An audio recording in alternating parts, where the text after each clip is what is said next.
Update 9.20 is just around the corner, and with it, dozens of rebalanced vehicles, 30 versus 30 battles, Chinese TD branch, improvements to the stun mechanic, and another batch of vehicles in HD quality.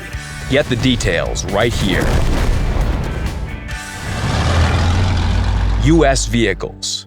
There was a time when only 3 nations were represented in the game, and Tier 10 medium tanks were yet to come. Those were the good times for the M46 Patton. A robust turret and a fine gun with excellent depression were the hallmarks of the tank and the branch on the whole. Much time has passed. The M48 came out. The M46 got an HD model. The branch still remains very player-friendly in terms of progression, but higher-tier vehicles have lost much of their appeal. Now, with the release of 9.20, this will all change. The Pattons will reclaim their tanking glory, and that's with a capital T. Both tanks had their turret armor improved. The commander's cupola of the M48 is now smaller, and opponents will have a harder time aiming at it. The vehicle has undergone a comprehensive restyling and now looks even better and more solid. And the main thing, this flagship inherited the features of the tank much loved by many players back in the day. French tank destroyers have undergone noteworthy changes. Tier 8 and 9 vehicles got a new 120mm gun, and with it 3 and 4 round magazines respectively. This will not only make these vehicles more enjoyable in battle, but also better prepare players for the beast at Tier 10. The Foch 155, now a special vehicle, was removed from the tech tree and replaced by the AMX-50 Foch B. All players who had the original tank destroyer in their garages before the release of Update 9.20 will keep the vehicle. Moreover, these players will get the new vehicle for free as well. At first glance, both TDs are almost identical, but this impression is misleading. Just look at the guns. The new vehicle got the gun from the AMX-50B. However, compared to the French Heavy, this gun has better aiming time and accuracy. But wait for the punchline. The icing on the cake is a 6-round magazine. In just 10 seconds, the new Foch can reduce enemy hit points by almost 2,500. Sounds wicked, looks equally wicked. Medium tanks, AMX-30 and AMX-30B. The vehicles had excessively high gun accuracy and excessively thin armor. As such, they did not spur players into action, rather inciting them to hide behind the backs of their allies. This had to change, and the characteristics of these vehicles were adjusted. Their guns lost some of their accuracy and penetrating power, but now have the highest damage per minute among all medium tanks. The 2 tanks now enjoy much more durable turrets, which promotes a more aggressive and safe hull-down gameplay at medium ranges. As for the bot shot, after extensive tests and tons of feedback from players, it was decided to leave the tank's parameters as they are. However, the vehicle has undergone a change after all. It received an HD model. Now it finally looks like a true French dandy.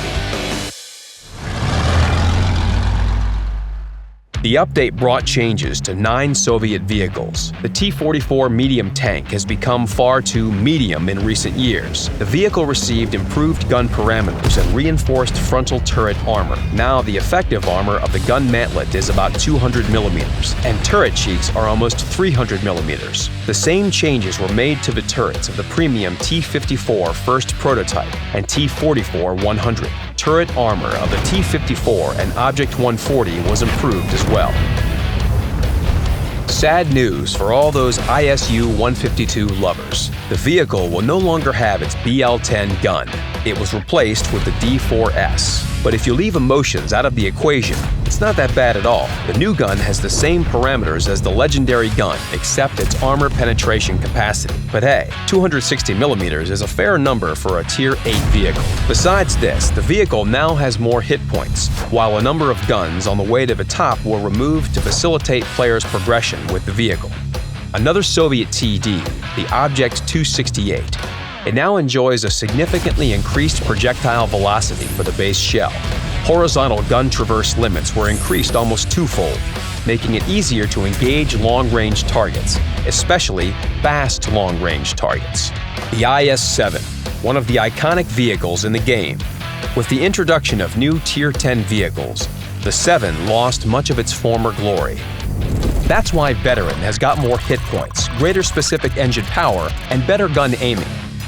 Improved maneuverability will make reaching key points easier. More hit points, coupled with strong frontal armor, will result in better survivability. Better aiming will guarantee that the gun will hurt the opponent more reliably. The IS-7 reclaims its title of an excellent assault vehicle.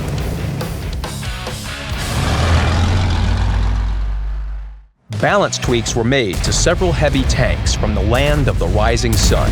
The OI Experimental lost its 105mm gun. It was too effective for Tier 5. The vehicle is now a bit slower, but for a good reason. It had its frontal armor improved. The OI lost some weight. Previously, low-tier vehicles couldn't penetrate its armor even from the rear. Now the aft of the tank is thinner, with vulnerable spots. The Tier 8 OHO had its arsenal expanded with a new premium shell, which penetrates 253mm of armor. Now this gun is far more than a regular howitzer. Tier 9 and 10 tanks became a bit more sluggish, with turret and hull traverse speed reduced. It will now be a bit easier to outmaneuver them in close combat. Their front armor pattern has also undergone some changes. It now has vulnerable areas. Armor thickness is now 250 to 260mm for the Tier 10 and 230 to 240mm for the Tier 9 vehicle. Now other vehicles will have good chances of penetrating their glacis plates without using premium ammunition. The mouse. With the release of the 9.17.1 update, the vehicle started to outperform others by a significant margin. With time, it became evident that we had gone a bit too far in our aspiration to improve the tank. That's why some pinpoint adjustments were made to the characteristics of the tank. The developers did their best to keep the feel of playing on this tank unchanged. It will keep bouncing enemy shells off like the real mouse.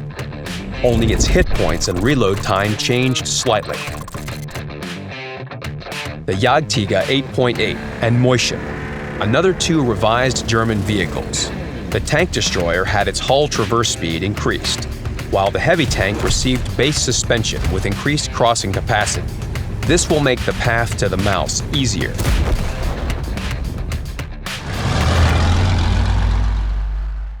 Minor but very important changes to SPGs. Increased splash radius led to unpleasant situations. For example, you were behind cover, thought you were safe, but still received damage and got stunned. This hardly made the game any more enjoyable.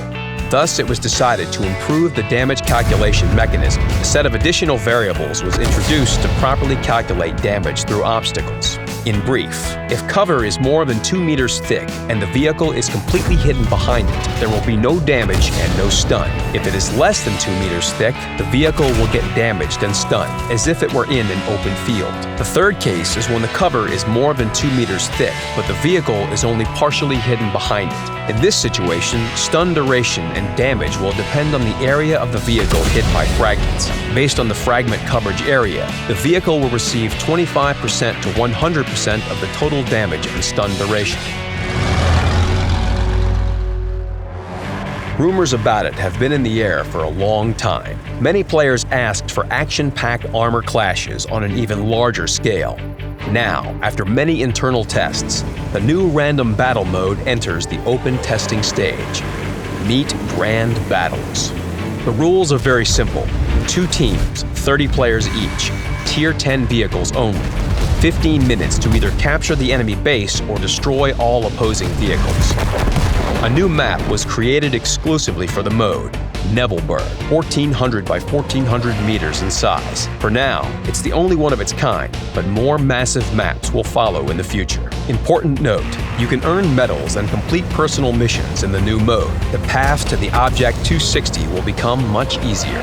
Getting into a grand battle is just as easy as getting into an assault or encounter battle. Go to game settings and check the respective box. Then click battle, and there's a probability that you'll get into an epic battle. The new mode will help reduce the number of Tier 10 tanks in 15 versus 15 random battles. Playing in higher tier vehicles will become more enjoyable. In addition, Grand Battle is yet another mode for earning bonds. The currency will be granted based on experience earned in battle. The developers didn't forget about the players who don't fancy 30 versus 30 battles. Bonds can now be earned in regular random battles. The mechanic is very similar. Get into a Tier 10 only battle and perform well in it. Check the game portal for details.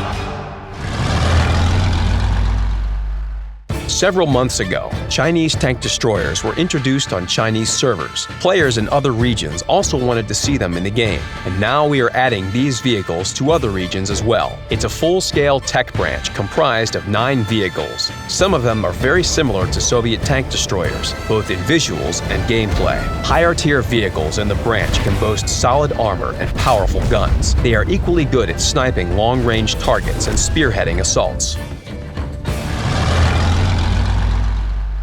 In this update, 11 vehicles were remodeled in HD quality. Besides the bot shot, there are 3 German vehicles, 3 SPGs, the American T-69, the Soviet Churchill 3, the Chinese M5A1 Stuart, and the British Matilda Black Prince. That's it for Update 9.20. Meanwhile, a new season of ranked battles is fast approaching. Stay tuned. Good luck in battle.